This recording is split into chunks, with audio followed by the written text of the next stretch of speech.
বৌমা ডাকতাছো? কত বেলা হয়ে গেছে, আমার গোসল লাগবে না?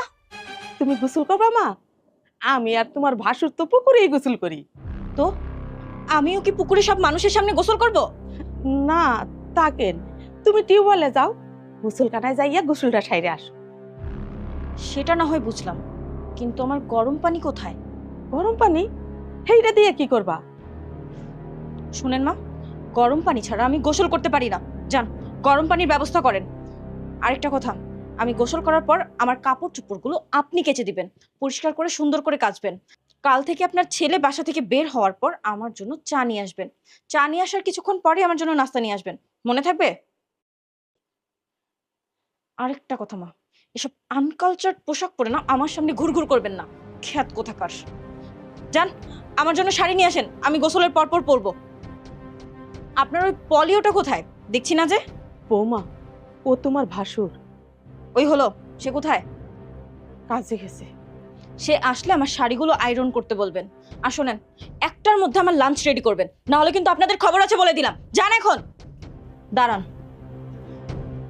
আরেকটা কথা, শাশুড়ি আর বৌমার কথাগুলো নিজের ছেলের কানে লাগাতে নেই, এতটুকু জ্ঞান নিশ্চয়ই আপনার ভালো মতোই আছে। যান এবার।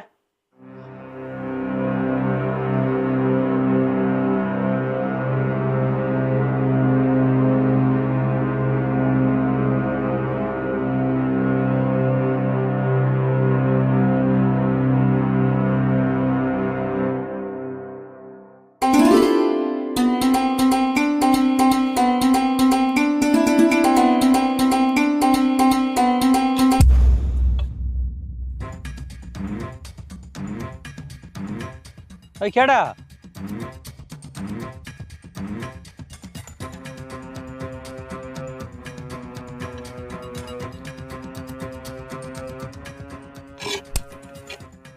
ওই কেডা এই জায়গায়? আরে দিনে দুপুরবেলা জিন বুতাইল নাকি?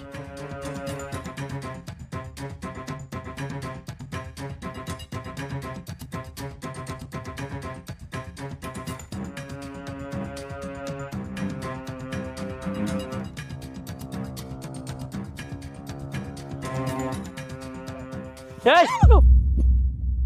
ও তুই? কে, তুই ভয় পাইছিলি না? ভয় পাই নেই, ভাবছি কেডা না কেডা। হইছে, মিথ্যা কথা কইস না, তুই তো ভয় পাইছিলি।